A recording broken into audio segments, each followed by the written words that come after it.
반갑습니다. 본 지 얼마 안 된 것 같은데요. 제가 이틀 동안 했던 인사 똑같이 하겠습니다. 이 땅을 걸어가는 하늘에 속한 존귀하고 영광스러운 성도님 여러분, 우리 주 예수 그리스도의 은혜와 우리 아버지 하나님의 무한하신 긍휼하심과 성령의 인도하심과 위로하심이 여러분에게 늘 함께 하시기를 축복합니다. 기도하겠습니다. 살아계신 하나님, 오늘 이 아침에도 주께서 부르신 하늘의 백성들, 그 아들을 내어주사 자녀 삼으시고 백성 삼으신 존귀한 아버지의 자녀들, 마음을 열고 아버지 앞에 나아왔습니다. 성령 하나님, 하늘의 모든 위로와 격려를 부어 주옵소서.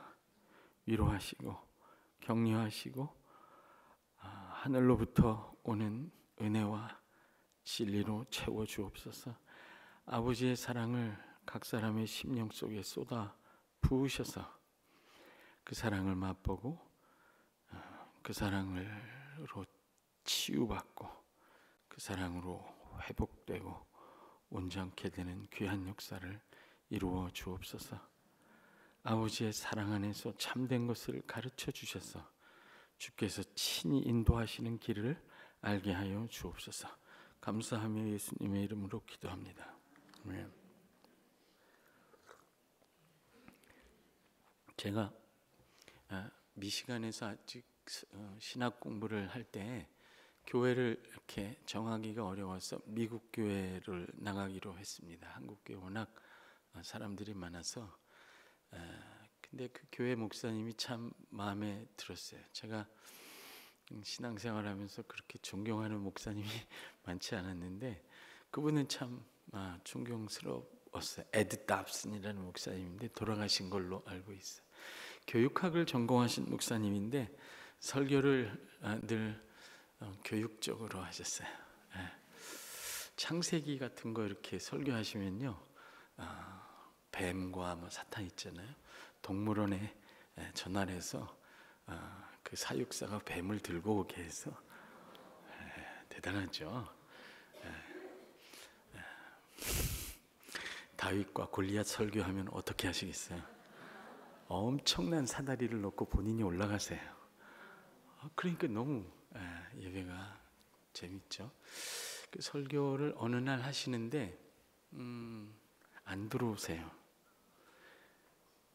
웅성웅성 하는 거예요. 사람들이. 이게 시간이 지금 5분, 6분, 7분 지나가는데 안 들어오시는 거예요. 오늘 예배 없나? 잘못 왔나?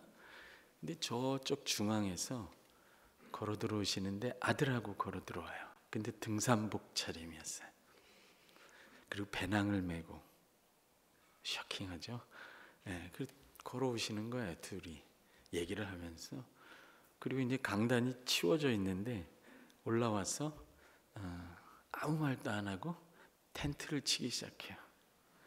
근데 아들이 되게 미숙하니까 막 청중들이 웃고 그러면서 텐트가 완성되고, 그리고 번호 같은 거 놓고 밥 먹는 척하고 막 이렇게 재밌게 하다가 이렇게 나오셔가지고 설교를 하시는데 일단 매우 짧게 하셨어요. 본이 되죠? 여러분, 우리는 세상에서 여행자입니다.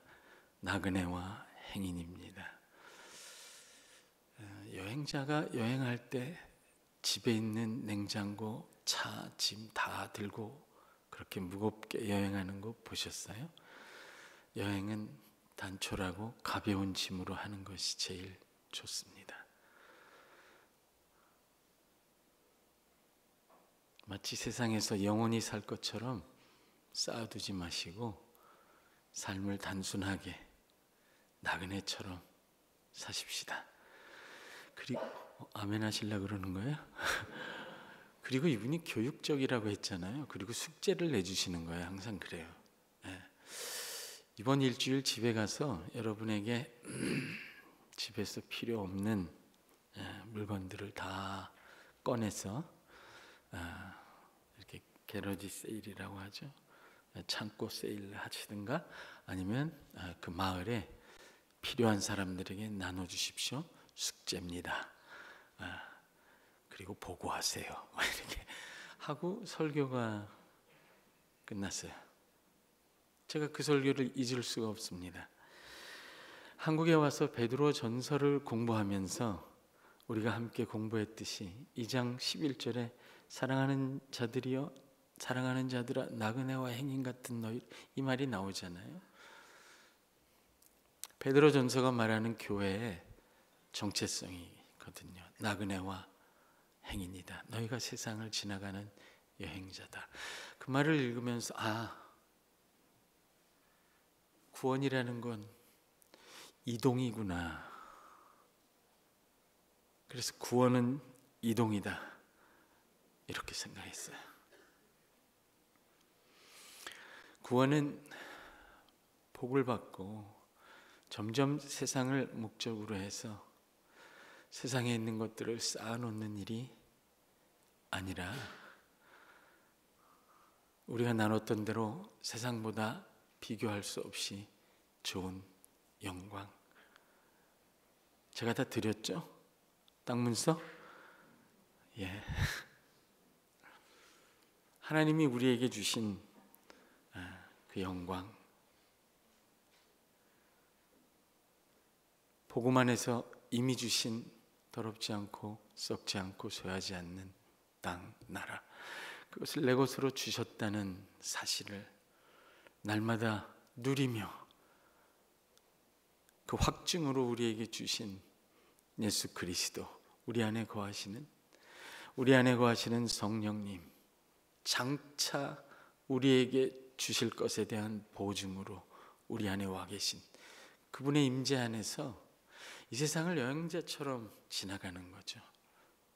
근데 사실 70년대 이후에 우리를 인도하고 가르치던 수많은 설교자들은 그렇게 가르치지 않았어요. 예수 믿어서 경쟁하듯이 복을 받아 누가 더 세상을 많이 차지하는가, 그런 신앙이 성공한 신앙이라고 가르쳤기 때문에 이 베드로전서의 말씀이 오늘 새롭습니다. 이 세상이 전부이고 이 세상을 얻는 것이 목적인 사람은 이 세상에서 자유로울 수가 없습니다. 하나님의 일을 하기 위해서 주의 뜻을 위하여 무언가 내려놓아야 할 때 그렇게 할 수 없습니다. 말로는 하나님의 영광을 위해서라고 하지만 실제로는 자기가 예수 믿고 받은 세상을 놓을 수가 없게 돼요. 그래서 오직 이 세상이 아닌 종말에 정말 저와 눈앞에 펼쳐질 그 새하늘과 새 땅을 이미 그리스도를 통하여 성령을 통하여 이미 받은 저와 여러분, 그 나라, 영원한 나라를 소유한 저와 여러분이야말로 이 세상을 여행자처럼 자유롭게 지나가며 얼마든지 하나님의 뜻을 행할 자유를 가진 사람들입니다. 여러분 안 좋으세요? 섭섭하시군요. 이 세상을 떠나는 게. 여러분 베트남 여행 같은 데 가면 불편하세요? 홀가분하잖아요. 그런 마음으로 세상을 지나가는 것이죠. 오늘 본문에 보면은 2장 11절에 사랑하는 자들아, 긍휼을 입은 자들아, 택하심을 입은 자들아, 너희가 뭘 잘해서가 아니라 일방적으로 하나님의 긍휼을 입어 그리스도께서 너희를 위하여 죽으셨을 뿐만 아니라 부활하셨을 뿐만 아니라 너희에게 살아있는 소망을 주셔서, 그리고 그 소망의 내용인 더럽지 않고 썩지 않고 쇠하지 않는 나라, 그 나라를 소유한 너희들이여, 내 사랑을 받은 너희들이여, 너희는 이 세상을 나그네와 행인같이 지나가라. 그러면서 권면하죠. 여행자입니다. 이 여행의 목적지가 어디일까요? 여러분은 예수 믿고 이 세상을 걸어간 후에 마지막 날 눈을 뜰 때 거기가 어디였으면 좋겠어요? 예수 믿고 복받아서 드디어 용인에서 강남으로 입성했다. 그것도 뭐 축복합니다.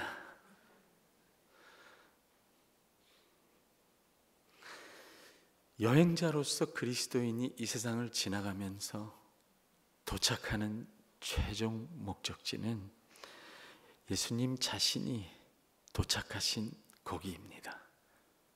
예수님이 도착하신 거기에 이 세상을 지나가는 여행자로서 우리도 도착하게 되어 있어요. 그게 3장 22절입니다. 다 같이 한번 읽어볼까요? 3장 22절 찾으셨어요? 3장 22절 시작.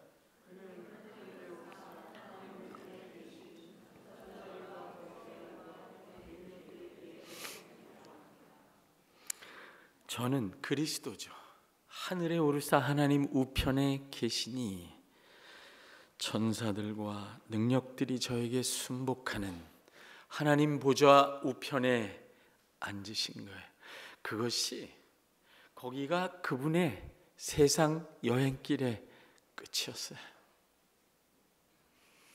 이 세상에서 수많은 고난을 당하시고 머리 둘 곳이 없었던 그분이 우리를 위하여 죽고 부활하셔서 끝내 도달하신 거기가 하나님 보좌 우편이었어요. 지금 베드로전서 3장 16절에서 22절까지는 선뜻 어렵게 보이는 본문입니다. 그래서 제가 그림을 그렸어요.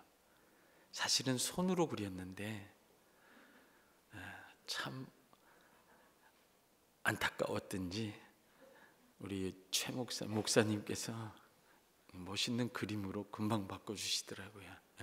애처로웠던 거죠. 교수가 그 그림을 한번 보세요. 한번 띄워주세요.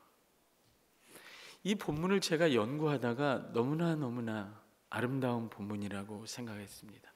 학자들은 이 본문에 어려운 내용들이 많이 나와서 그냥 골치 아픈 본문 이렇게 생각하는데 가만히 들여다보니까 너무나 장엄하고 웅장하고 마치 드볼작의 신세계 음악을 듣는 듯이 정말 장엄하고 굉장히 복합적이고 아름다운 본문이라는 사실을 알게 됐어요. 훌륭한 미술 작품은 한 가지 그림만 그리지 않고 거기에 겹겹이 여러 이미지들을 집어넣습니다. 교통 표지판이나 단순하게 하나를 표시하죠. 근데 여기는 3겹으로 그려놨어요. 제일 첫 번째는 그리스도의 여정입니다. 일본어로 되어 있는 것이죠. 예수 그리스도의 복음입니다. 그가 죽으셨을 뿐만 아니라 부활하셨고 부활하셨을 뿐만 아니라 하늘에 오르시어 하나님 보좌 우편에 앉으신 예수 그리스도의 여정을 그대로 그려놨어요. 그리고 그것을 무엇과 병행시켜서 설명했냐면 초기 교회에 가장 익숙한 이야기, 노아의 방주 이야기. 저도 주일학교 때 많이 들었거든요. 융판이라고 아세요? 융판? 제가 어느 쪽을 보고 얘기해야 공감을 얻을까? 몰라요, 여기 지금. 목사님 아시죠? 융판이라고. 서운해요. 이렇게 그림을 그려서 이렇게 붙이는 게 있어요. 노아의 방주를 설명할 때 항상 나오는 교보제죠. 노아의 방주를 물 위에 이렇게 방주가 떠 있어서 그 물이 심판이거든요. 그 아래 들어가면 죽는 거잖아요. 홍수 심판. 그러니까 얼른 방주 안으로 들어와라. 이렇게. 그래서 설교하기 좋도록 아이들한테 가르치는 내용인데 지금 베드로전서의 이 이야기가 놀라운 점이 이런 거예요. 이 방주 얘기를 하면서 물의 심판을 피했을 뿐만 아니라 아라랏산, 마른 땅, 새하늘과 새 땅의 상징이죠. 그 마른 땅을 향하여 나아가는 이야기까지 포함합니다. 그러니까 예수 그리스도가 죽고 부활하신 이야기, 죽으신 이야기뿐만 아니라 그가 죽으심으로 우리가 심판을 피했잖아요. 그 이야기뿐만 아니라 그가 승천하신 부분까지 연장해서 노아의 방주를 설명한단 말이에요. 우리 주일학교도 아이들에게 이렇게 가르치면 너무 좋을 것 같아요. 물의 심판을 피한 것뿐만 아니라 이 방주가 물을 탔고 마른 땅, 새하늘과 새 땅을 찾아간 것까지 그림을 그려놨어요. 더 놀라운 건 세 번째 그림이에요. 이 이야기, 노아의 방주가 심판을 피해 마른 땅, 새하늘과 새 땅을 찾아가는 이야기, 예수 그리스도가 죽고 부활하시고 그뿐만 아니라 승천하여 하나님 보좌 우편에 앉으신 이야기를 세례, 우리가 받은 세례, 물로 받은 세례, 그 세례에 비유해서 병행시킨 겁니다. 여러분, 베드로 전서가요, 초기 교회에서 사용되었던 세례 교육서였습니다. 초신자들을 위한 세례 교육서였어요. 그들에게 로마서를 가르치지 않고 베드로 전서를 가르쳤어요. 예수 그리스도를 믿고 그와 연합하여 그것을 상징하는 세례를 받는다는 것은 무슨 뜻이냐 할 때 이렇게 가르친 거예요. 예수 그리스도와 연합하여 예수님과 함께 한번 해봅시다. 우리 주제죠. 예수님과 함께. 우리가 예수를 믿고 세례를 받았다는 것은 예수님과 함께 연합되었다는 것이죠. 그럼 어디서부터 어디까지 연합되었나요? 그의 죽으심과만 연합했나요? 아니에요. 우리가 예수를 믿고 세례를 받음으로 그의 죽으심과 연합하여 죄에서 해방되었습니다. 해방되었고 해방되고 있고 완전히 해방될 거예요. 우리가 믿고 영접하고 세례받아 연합한 예수 그리스도가 죽음을 이기시고 부활하심으로 말미암아 우린 죽음에서 나왔고 나오고 있고 완전히 나오게 될 거예요. 그날 새하늘과 새 땅에서 여러분은 썩지 않는 부활 육체를 받게 될 거예요. 아멘 하는 게 좋을 것 같은데요. 근데 이것으로 그치지 않는다는 거예요. 세례를 받는다는 것은 그의 죽으심과 부활만이 아니라 그가 승천하셔서 하나님 보좌 우편에 앉으셨다. 영광을 얻으셨다. 여러분, 예수 그리스도의 죽음과 연합하고 예수님과 함께 세례를 통해 예수 그리스도의 부활과 연합하고 그리고 예수님이 하늘로 올라가서 보좌 위에 앉으실 땐 헤어지세요? 예수님 안녕히 가세요. 거기까지는 제가 못 따라가겠습니다. 이렇게 하세요? 우리 힘으로 올라가는 것이 아니에요. 예수 그리스도와 연합한 세례, 그 연합은 끊어질 수 없는 것입니다. 그러면 저 그림에 따라 초기 교회가 세례를 이해했던 방식에 따라 여러분이 세례를 통해 예수 그리스도와 함께 그와 연합했다면 여러분은 지금 어디에 앉아 있는 걸까요?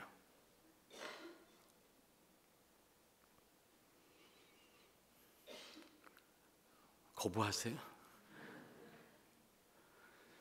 여러분과 연합하신 예수 그리스도가 지금 하늘의 하나님 보좌 우편에 앉아 계신다면 그와 연합한 예수님과 함께 연합한 여러분은 몸은 이 땅에 있지만 여러분은 어디에 앉아 계신 건가요? 하나님 보좌 우편에 앉아 계신 겁니다. 이렇게 충격적이고 기쁜 소식을 듣고도 이런 담담한 표정을 할 수 있다는 건 저한테 충격이에요. 저와 여러분이 날마다 노력하는 게 그게 아니에요. 우리 학생들 밤을 새서 토익, 토플 공부하고 조금이라도 더 높은 자리에 가고 싶은 게 우리가 이 세상에서 싸우는 싸움의 목적 아니에요. 심지어 교회에서도 경쟁하잖아요. 조금 더 높은 자리. 여러분, 복음이란 이런 것입니다. 여러분은 예수 그리스도와 함께 지금도 앞으로도 영원히 그와 함께 하나님 보좌 우편에 앉아있는 성도입니다. 그래서 성도는 더 이상 올라갈 곳이 없는 자리에 앉아있는 존재예요. 아직도 믿음이 적은 자요. 이 에베소서 한번 보십시오. 이게 베드로만 얘기한 게 아니죠. 에베소서 2장 한번 보십시오. 에베소서 2장 4절에서 6절까지 한번 읽겠습니다. 에베소서 2장 4절에서 6절. 이런 건 너무 중요한 구절이니까 잊어버리시면 안 되죠. 한번 다 같이 읽습니다. 시작.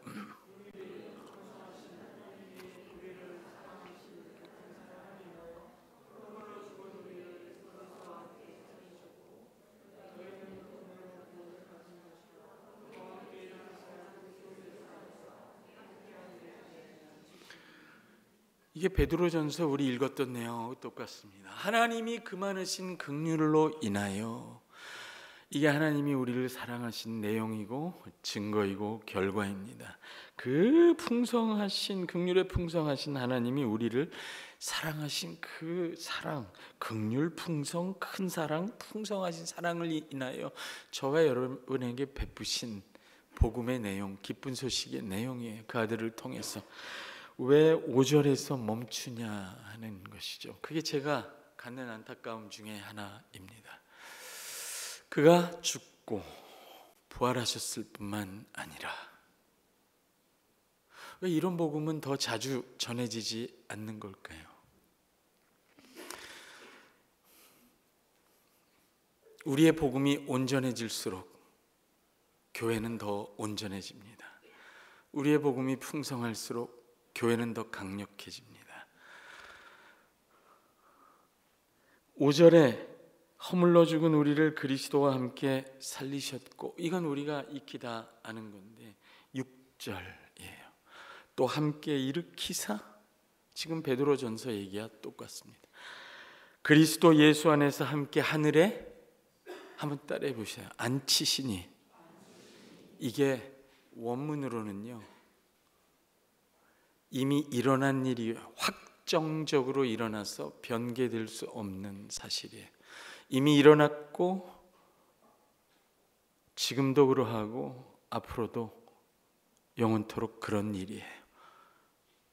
그분이 승천하셔서 하나님 보좌 우편에 앉으셨으면, 그분과 연합하여 세례받은 여러분은 지금도 하나님 보좌 우편에 앉아 있습니다. 아멘. 예. 계속 그렇게 무덤덤한 표정으로.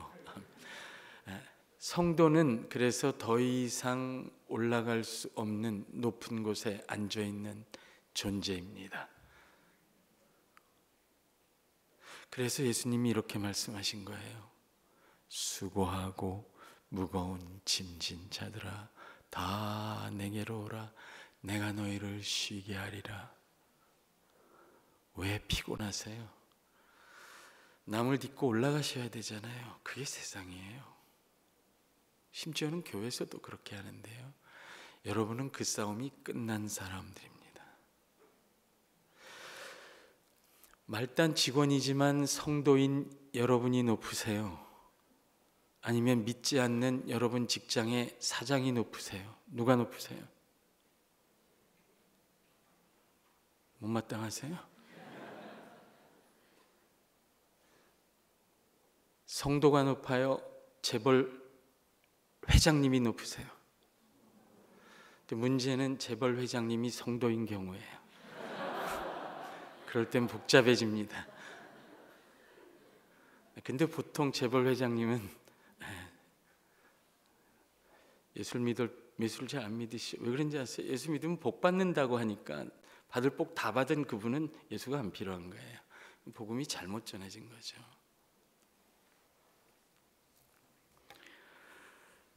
청년들이 많은데 제가 청년일 때 우리 한국교회를 휩쓸던 구호가 있었습니다. 고지론이라고 하죠. 예수 믿은 사람은 세상에서 성공해서 고지를 점령해야 된다. 예수 믿고 복받아 높은 곳을 차지하자. 틀렸습니다. 예수 믿으면 그냥 그게 최고로 높은 자리에 앉아 있는 거예요. 어디로 올라가요? 이미 다 올라간 사람들이에요. 예수 믿은 것 자체가 더 이상 올라갈 곳이 없는 지극히 높은 하나님 보좌 우편에 앉아 있다는 뜻입니다. 아멘.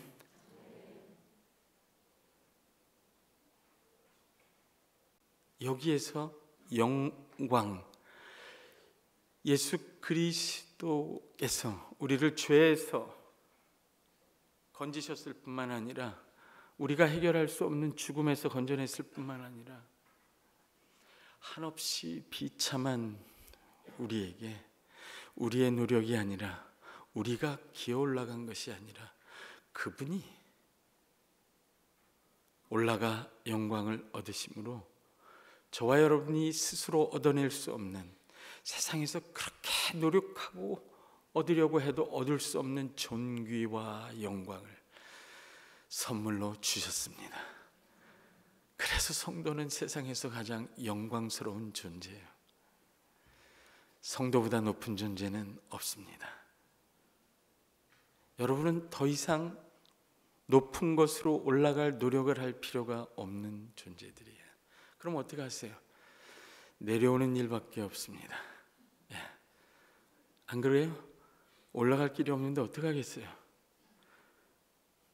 청년들은 그럼 올라갈 길이 없으니까 이제부터 놀아도 되겠네요, 목사님? 내려가는 싸움을 하셔야 되는 거죠.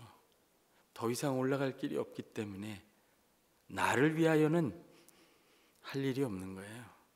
쉬는 것입니다. 주께서 다 나를 위하여 내가 감당할 수 없을 만큼 영광을 주셨습니다. 내려갈 일밖에 없죠. 교회를 위하여, 이웃을 위하여, 세상을 위하여 밤이 맞도록 공부하는 겁니다. 나를 위해서가 아니라. 나를 위해서면 대충 해도 되지만 교회와 이웃과 세상을 위해서는 더 열심히 해야 되지 않아요? 이 청년들 집에서 혼자 밥 먹을 땐 대충 먹잖아요. 친구 오면 그래도 좀 잘해야 되죠. 친구도 대충 잘해줘요? 무성의한 친구, 이웃, 다른 사람을 위해서는 열심히 잘해주는 것이죠. 그래서 성도는 내려올 일밖에 없는 존재예요. 내려가다가 붙잡히면 할 수 없이 사장도 하는 것이고, 내려가다가 더 내려가다가 어쩌다가 그렇죠? 붙잡히면 목사도 하는 것이고, 뭐 전무이사도 하고, 장로도 하고, 권사도 하고, 그런 거 다 섬김의 직분들이죠. 성도는 직분의 이름이 아니에요. 하나님이 그 아들을 내어주시고 우리에게 주신 더 이상 없는 존귀한 이름입니다. 그러니까 더 이상 올라갈 곳이 없는 성도에게 남아있는 일은 내려가는 일입니다. 어떤 사람이 성공한 신앙이냐, 누가 잘 산 성도냐, 많이 내려간 성도입니다. 최대한 대로 내려가고 내려간 성도의 주님처럼 하늘의 보좌를 버리시고 이 땅에 내려오신 분, 가장 낮은 여기까지, 우리의 비참한 그 자리까지 내려오신 분, 내려가는 일.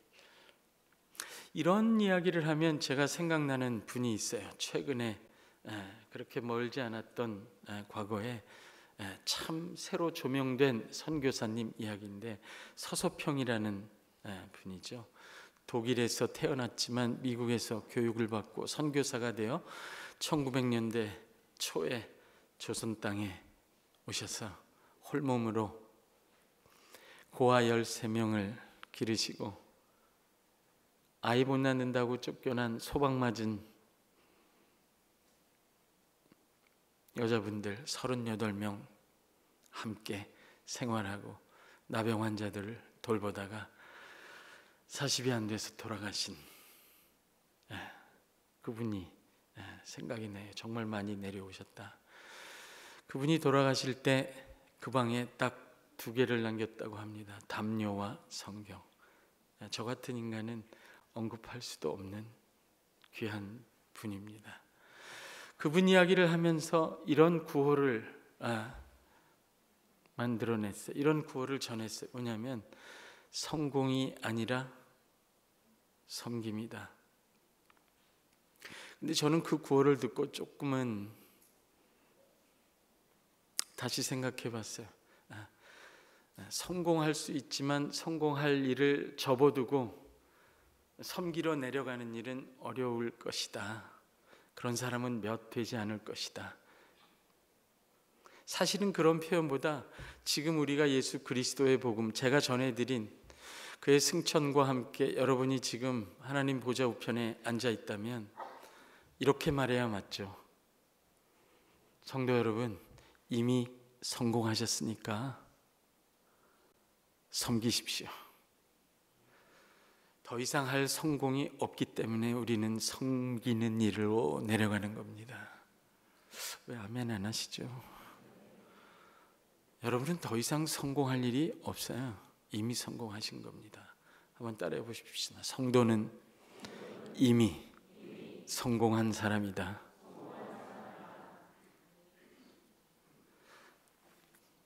이렇게 서서평 선교사처럼 장엄하고 이렇게 뭐라 그럴까요? 훌륭한 희생을 할 그럴 사람은 현실적으로 많지는 않을 겁니다. 베드로 전서는 사실 그렇게 엄청난 희생적이고 섬김의 삶을 우리에게 권면하고 있지는 않아요. 우리 3장 16절에서 18절 그 내용을 한번 잘 보십시오. 제가 놀란 부분이 이 부분입니다. 이거를 공부하면서 놀란 부분이에요. 16절에 이렇게 시작합니다. 선한 양심을 가지라. 뭐 엄청난 희생을 하는 섬김의 삶을 살라는 게 아니라 일상적으로 삶에서 특별히 기독교 신앙과 교회를 비방하는 자들 앞에서 선한 양심을 가지라. 17절에 선을 행함으로 이렇게 얘기하는 거죠. 근데 제가 놀란 부분은 18절입니다. 그리스도께서 도라는 대목이에요. 18절은요, 예수 그리스도의 십자가 사건을 설명하는 부분입니다. 십자가 사건은 우리를 율법의 저주에서 구속해내는 예수님의 대속적인 희생 아니에요? 근데 그걸 그리스도께서 도 이렇게 표현한다는 건 예수님이 걸어가신 십자가의 길이 곧 선한 양심의 길이다, 이런 뜻입니다. 세상 한복판에서 예수 그리스도의 십자가, 우린 날마다 노래하잖아요. 그것을 세상 한복판에서 사는 길로 옮겨놓으면 선한 양심을 따라 사는 길이다, 이렇게 된다는 거예요. 이렇게 말하면 오해하는 사람들이 있습니다. 선한 양심으로 구원받나요? 아니에요. 여러분, 선한 양심으로 구원받는 것은 아닙니다. 그러나 구원받은 사람들이 세상 속에서, 직장 속에서 우리의 은혜로 받은 구원, 십자가의 은혜, 의로운 자로서 불의한 자를 대신하여 그 불의한 사람을 하나님 앞으로 이끌어낸 그 십자가의 은혜를 살아내는 방법은 뜻밖에도 선한 양심으로 살라는 겁니다. 저는 이게 놀라웠어요. 왜 그랬냐면요, 제가 베드로전서를 연구하고 나서 쓴 제목을 뭘로 달까 하다가 십자가와 선한 양심이라고 붙였습니다. 왜 그랬냐면요, 저 자신도 그렇고 제가 봤던 교회,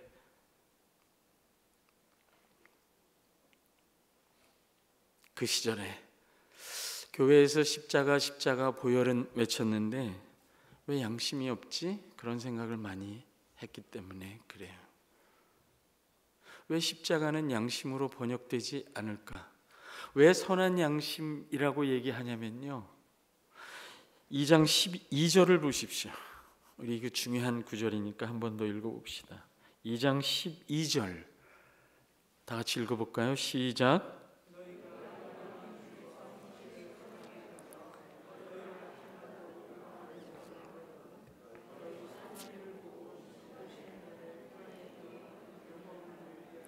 여기서 하나님께 영광을 돌리게 하라 하는데 누구 보고 하나님께 영광을 돌리라고 하는 겁니까? 누가 하나님께 영광을 돌려야 됩니까? 본문을 잘 보세요. 누가 하나님께 영광을 돌려야 되는 거예요? 우리가 아니에요. 이방인들이 너희를 보고 하나님께 영광을 돌리게 하라. 너희의 무엇을 보고? 너희가 다니는 교회 건물의 크기를 보고? 너희가 방언하는 것을 보고? 너희가 예배당에 모여서 노래하고 찬양하는 것을 보고? 아니요, 너희의 무엇을 보고? 선한 행실, 착한 행실을 보고. 그게 왜 그러냐면요, 어저께 제가 말씀드렸듯이 이 세상에 아직도 남아있는 하나님이 인정하실 만한 좋은 것이 있는데 양심이라고 했어요. 그들 안에 하나님이 그것으로 말미암아 그들도 심판할 양심이 남아있습니다. 천부의 양심이. 세상 사람들이 그 양심에 따라 다 살지는 않지만 그 양심으로 무엇이 선하고 악한 것인지, 무엇이 정의롭고 불의한 것인지를 분간하고 그것으로 교회를 판단합니다. 왜 너희들은 십자가 은혜를 말하면서 양심이 없나? 왜 너희는 불의한가? 교회가 세상과 소통하는 방식은 교회가 가진 건물의 크기가 아닙니다. 서울 한복판에 수많은 성도들을 모아놓고 부르는 찬송으로도 그들을 감동시키지 못합니다. 교회가 세상과 소통하는 통로는 양심입니다. 그래서 베드로가 세상 속의 교회에게 십자가의 길, 이 놀라운 예수님과 함께 얻은 영광, 복음, 땅 문서 받으셨죠?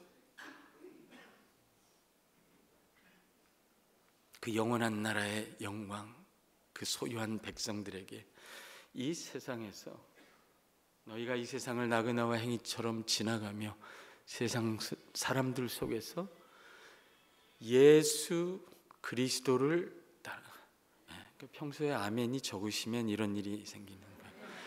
예수 그리스도를 따라 십자가의 길을 따라 가는 길을 선한 양심의 길이라 이렇게 이야기하는 것이죠. 우리가 여기서 모여 하나님을 찬송하는 것으로는 부족합니다. 우리가 세상 속에 흩어져서 우리를 보고 하나님을 알지 못하는 사람들이 하나님의 이름을 부르고 우리 안에 있는 소망의 이유가 무엇인지, 너희는 왜 불의를 당하고도 인내하는지, 너희는 왜 양심을 따라 사는지 속여도 되는데 왜 너희 중에는 악행하는 사람들이 그렇게 적은지 놀라야 되는 거죠. 선한 양심으로 산다고 할 때 베드로가 이야기하는 첫 번째 내용은 악행하지 말라 하는 것입니다. 단순하지만 중요합니다. 제가 초기 교부들의 이야기를 읽다 보니까 어느 교부가 이렇게 썼어요.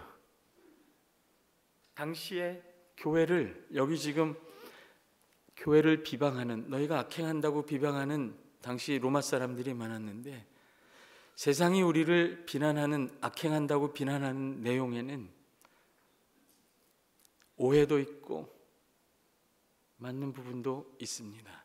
오해는 어쩔 수가 없습니다. 당시 로마 시대에도 오해를 하면서 그리스도인을 비방했습니다.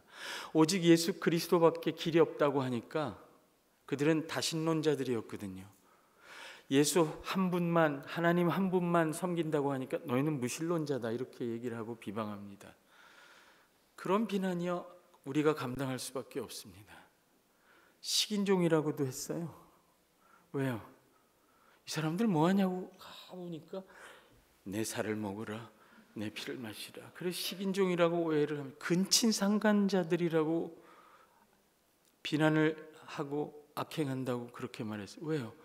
처음 봤는데 형제요, 자매요. 그런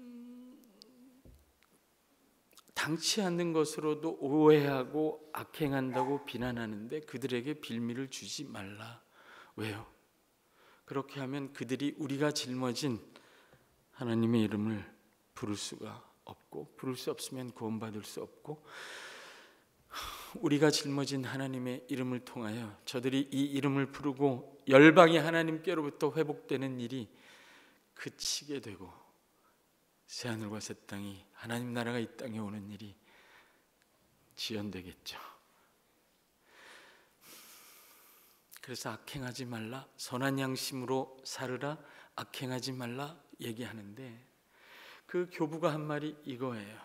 당시의 교회를 비방하는 사람들에게 이 교부가 얘기합니다. 당당하게 따집니다. 너희 감옥에 한번 가봐라. 거기에 남의 것을 훔치고 남을 상해하여 거기에 갇혀있는 그리스도인들을 본 적이 있느냐? 굉장히 자신이 넘쳐요. 그리고 선한 양심으로 산다는 것은 세상 사람도 하는 법을 하나님이 창조 질서 안에 지켜놓은 인정하신 당연한 질서를 지킨다는 것을 뜻합니다. 우리는 특별하다고 생각하지 않고 영적인 법은 너무 훌륭해서 세상적인 법을 초월해서 어떤 불법을 행하고도 그걸 다 하나님이 했다고 말하고 자유로 악을 덮는 일을 하지 말라는 거예요. 그리고 제일 어려운 일이죠.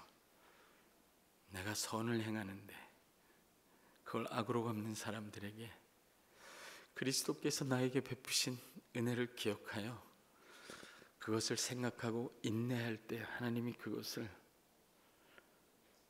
은혜를 드러내는, 그분이 우리를 세상에 부르신 목적으로 생각해 주신다는 거예요. 그 부분이 제일 어렵죠. 손해보는 일이고 억울하고 고난당하는 일입니다. 여러분, 목장에서도 그런 일 많지 않아요?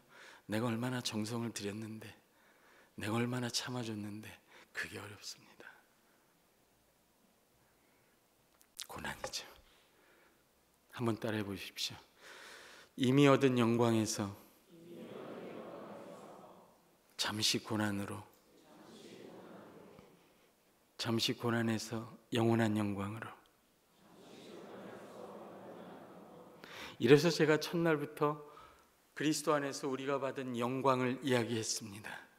그래서 오늘도 저와 여러분이 그리스도 안에서 받은 말할 수 없는 은혜로 받은 선물인 영광을 설명했습니다.